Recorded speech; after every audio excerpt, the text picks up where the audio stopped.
we've been talking about eigenvectors and eigenvalues and linear operators. It's time to add more structure to our vector spaces. So this is a thing that we're doing in a very deliberate way.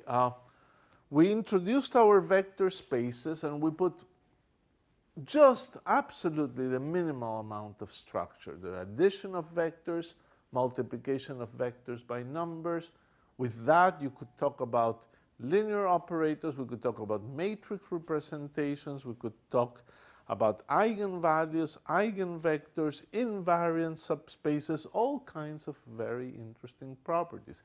Kernels, range, surjective, injective, invertible operators, inverses, all that. You would say, wow, you've done most of it, but not true. We have still to add a little more structure. In particular, with all the axioms I've given you so far, if somebody would come to you and say, what is the length of this vector? You would say, oh, nobody spoke about length so far.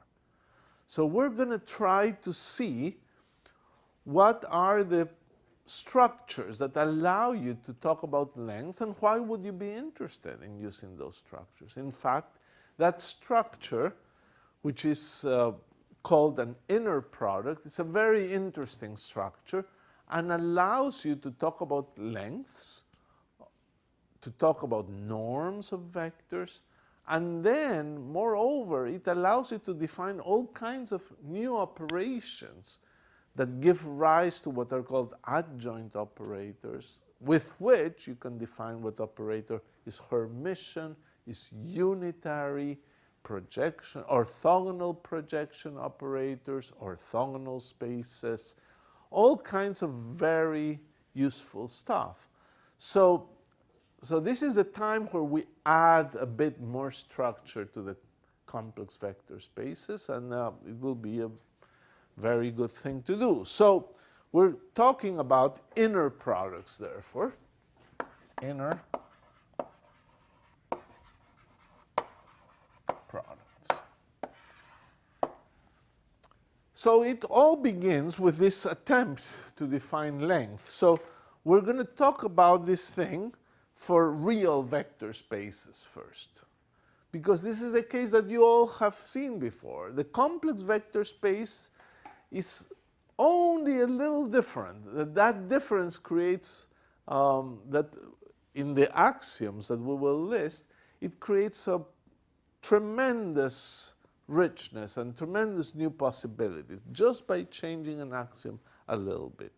So what we're going to do is motivate these things by considering the vector space Rn. Real vector space Rn.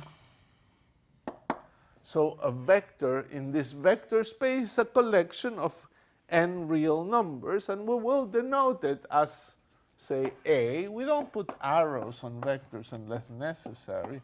A2, A1, A2 up to An. So this is your vector. And if you remember your intuition from ordinary geometry, the length of a three-dimensional vector is the square root of the squares of the components. So we'll call the length of A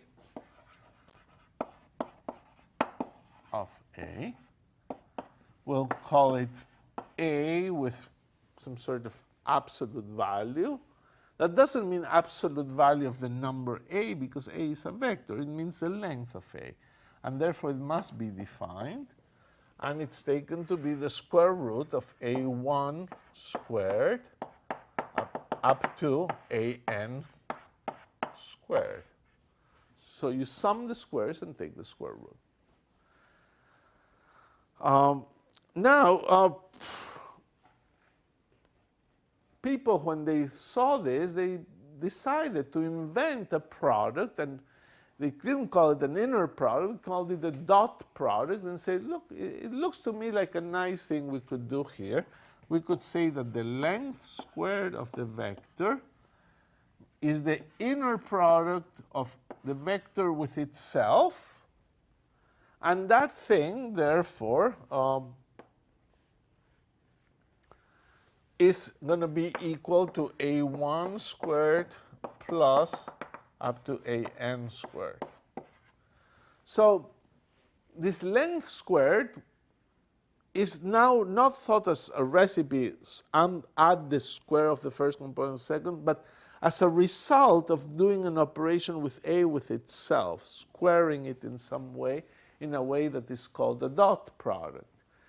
And then the last generalization came when they said, well, you know, we could do this in general. So given two vectors, A and B, we would now add a vector B, which is going to be B1 up to Bn.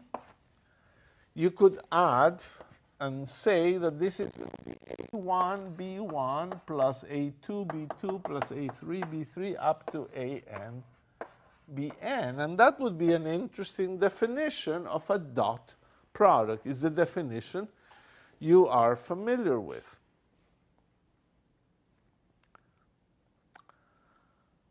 So there it is. That's a dot product. Now, when you see this thing, you say, this is great. It's very explicit. You can calculate it. There are lots of things you can do. Any vector, you calculate the length squared, take the square root, take the dot product, and then there will be some things that are true with this definition. Maybe some theorems hold. Now, the whole purpose of a more advanced discussion of the inner product is to absorb, not to give a definition. Precisely that's what we don't want to give. We want to state what are the axioms that an inner product should satisfy in such a way that this may satisfy all the axioms, but then there may be some other things, some other definitions that work. This is admitting to yourself that maybe you stumbled in a nice definition, but that definition may not be the most interesting one. There may be other definitions. And therefore, you sort of look at what you like about this and just state what you like the inner product to do, and then see if there are other things that do it. And then you may be in for a surprise, that there are more things that do it. Moreover, once you've defined it this way, if you prove that this inner product satisfies a property, and somebody comes with a different definition of an inner product, you wouldn't know if that property is satisfied. But if we all agree that there are some desirable properties of inner products, then we have a much better tool to work with this. So let me try to do that. So I will state some axioms that I want for the inner product on a real vector space. So axioms for inner product on a real vector space. So this inner product will be written as a dot product. And look, the first axiom that I will put is that if you take any vector A and you dot it with itself, you get something greater or equal than 0. It's true here and seems reasonable. Then we could use, for example, A dot A to be the length squared because it's positive, and we would have a notion of this. So however you define your dot product, it should do this. Then the next axiom is going to be that if A dot A is equal to 0, then A is equal to 0. In fact, it goes either way. But this is very interesting. You say if any vector has A dot A equals 0, which is going to mean that the length, or what we call the length, is 0, it's the 0 vector. This is such an important property. It will be the property you will use for half the proofs that you ever tried to do in linear algebra or in quantum mechanics related to operators. So if you manage to show that an operator or a vector, dotted with itself is 0, then you know the vector is 0. And that is satisfied here. If this sum of squares is 0, since each square is a positive number, each one must be 0, and therefore a1, a2, a3, up to an are 0. So this is nice as well. Then we want another property, 3a with b plus c. You should distribute ab plus ac for a dotted with alpha b, where alpha is a real number, should be equal to alpha a dot b.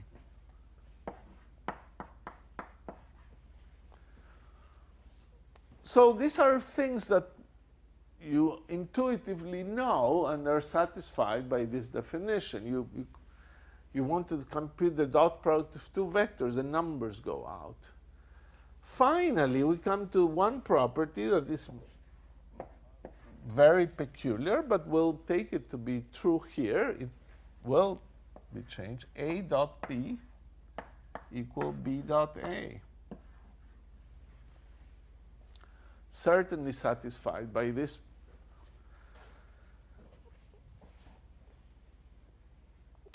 And all right, these are all our axioms. Then we can say length of a vector is defined to be the square root of A dot A. It's a definition at this moment, and this is called the length of A.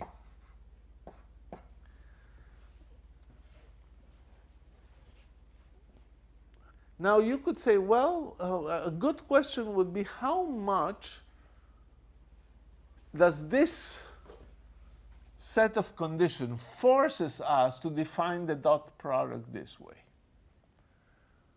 Well, we've seen that this satisfies all this product, but does it force you to do that? And the answer is no, it does not force you to do that. You could define A dot B to be C1, A1, B1 plus C2, A2, B2 plus Cn, An, Bn.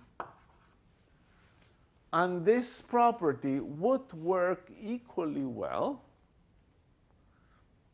if all the Ci's are positive.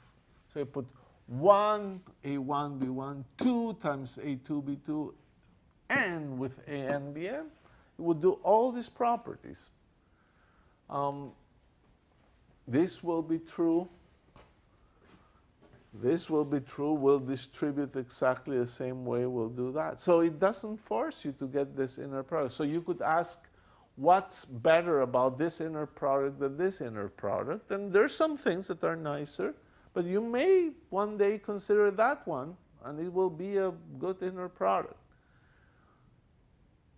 What goes wrong if one of the C's is 0? I'll let you think about it.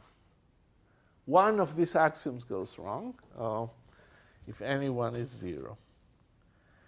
So these axioms guarantee a property that is tremendously important.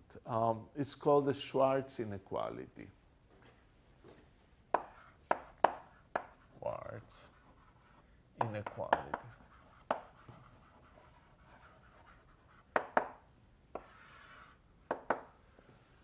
What is the Schwarz inequality? It's a statement that compares the inner product of two vectors to their norms. So it's a very interesting statement, and it's a very powerful statement. It's a theorem that says that A dot B is less than or equal than A B. That's the claim. Now, it's very important that you look at it and see exactly what is being said in this equation. It's not all that obvious. First, these bars. This is the length of A. So whatever this bar in here means A dot A square root, B dot B square root. What do these bars mean? Watch out. A dot B is a number. So maybe that's something I should have emphasized here, that A dot B belongs to real.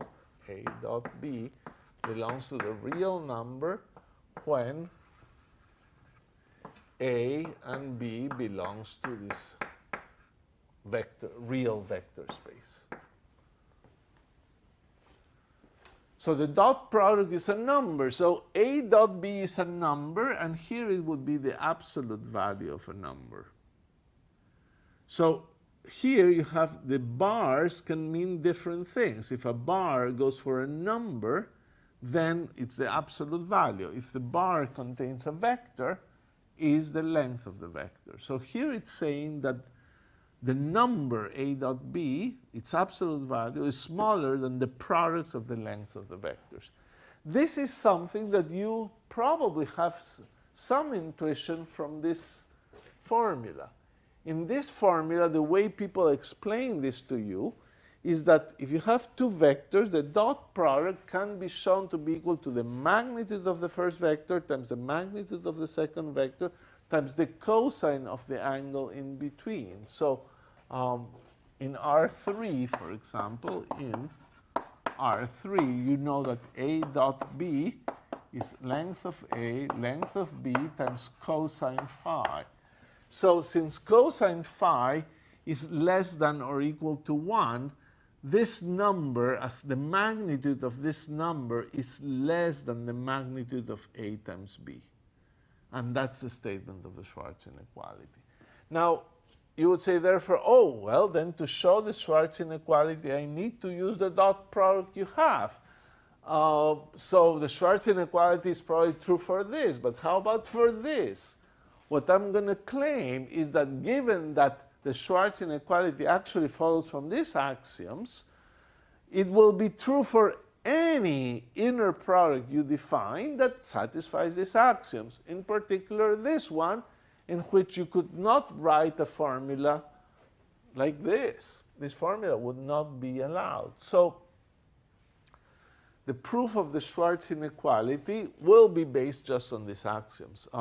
I will do this one, though I will not do the one for the complex vector spaces. So let's just do this one and try to understand what's going on. The way you go about proving this is again through this statement that any vector has positive length squared, A dot A is 0. So consider a vector B and a vector A. And now we will build the orthogonal projection here. That is, we will think of A as built from some A parallel that goes parallel to B and some A perp that is orthogonal to B. So any vector A that is not parallel to B can be written as the addition of an A parallel to an A perpendicular. And I want to write a formula for A perpendicular. So what is A perpendicular? A perp is A minus A parallel. A minus A parallel is this vector. And what is A parallel? Well, A parallel is a vector along B. So,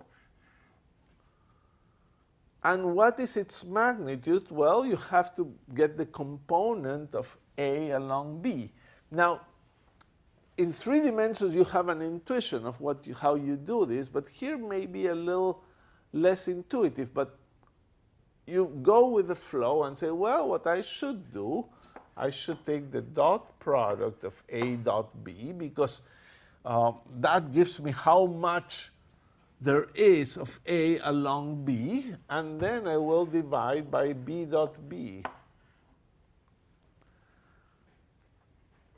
And this is equivalent to, if you think about it in ordinary intuition, to do A multiplied with the unit vector along B times the unit vector along B.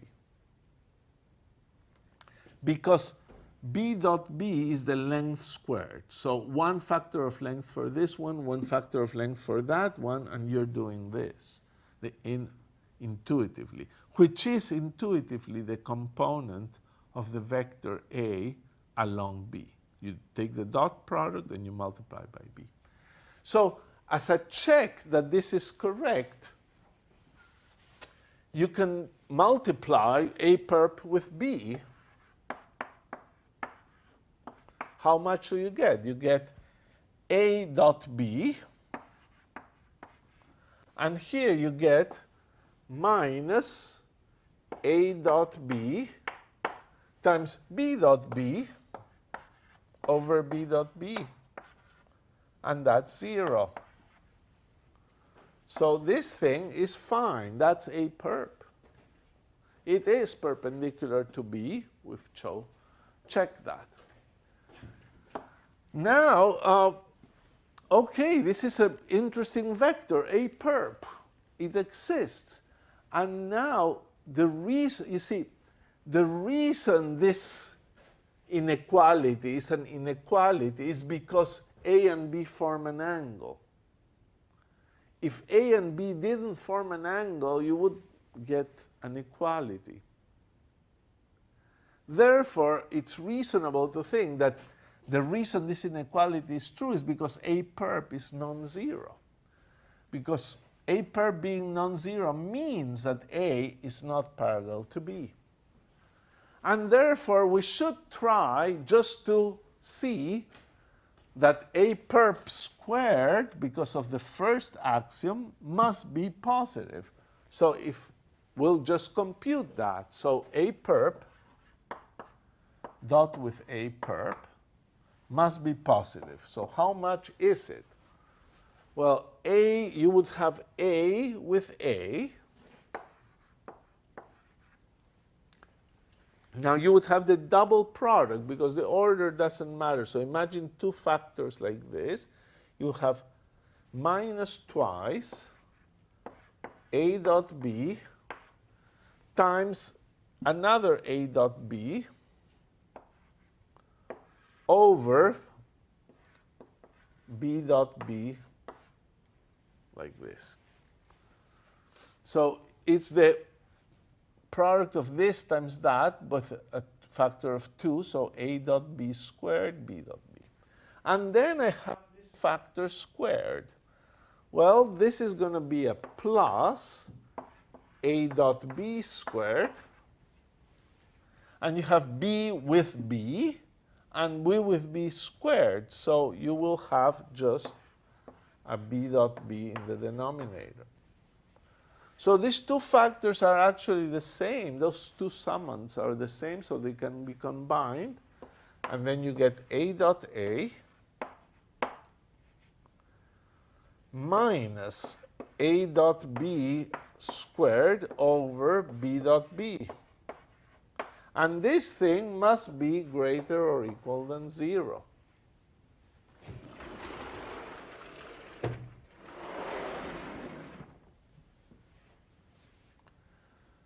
So basically, we're really done. Let's move the second term to the right-hand side and flip the equation. So you would have A dot B squared over B dot B is less than or equal to A dot A.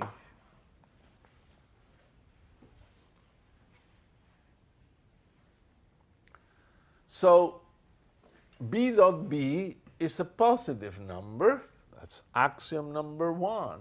Therefore, I can multiply this inequality by B dot B to get a dot b squared is less than or equal than a dot a times b dot b, or in perhaps more recognizable language, length of a squared, length of b squared, a dot b squared.